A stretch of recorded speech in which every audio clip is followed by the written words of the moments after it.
Hi friends, welcome you in easy learning biology session. இந்த செஷனில் நம்ம பார்த்துட்டு இருக்கிறது வந்து தொட்டார் சுருங்கி. இதுக்கு தொட்டார் சுருங்கிற பேர் இருக்கு. Common name touch me not plant, botanical name Mimosa pudica. இது ஒரு விசித்திரமான செடி. தொட்ட உடனே எல்லா இலைகளும் க்ளோஸ் ஆயிடுது. என்ன காரணம் தெரியுமா?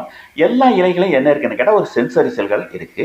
அது போக இலை காம்பினுடைய அடிப்பகுதி ஒரு பவுச் போன்ற ஒரு அமைப்பு இருக்கு. இதுக்கு பல்வினஸ் என்று பெயர். இந்த பல்வினஸ் ஃபுல்லாக வாட்டர் லோட் ஆகிருக்கும். இந்த வாட்டர் கொடுக்கக்கூடிய ஒரு ஹைட்ரோஸ்டாட்டிக் ப்ரெஷர்னால எல்லா இலைகளும் எப்பவுமே ஓப்பனில் தான் இருக்குமா. நம்ம இலையை தொட்ட உடனே அந்த இலையில ஏற்படுகின்ற ஒரு உணர்வுகளை இந்த பவுச்சு கிட்ட வர்றப்போ பவுச்சில் இருக்கக்கூடிய வாட்டர் என்ன ஆகுதுன்னு கேட்டால் ஸ்லோவாக அருகாமையில் இருக்கக்கூடிய செல்களுக்கு போயிருமா. அப்போ பவுச்சில் வந்து ஹைட்ரோஸ்டாட்டிக் ப்ரெஷர் குறைய குறைய எல்லா இலைகளும் மெதுவாக மூட தொடங்குமா.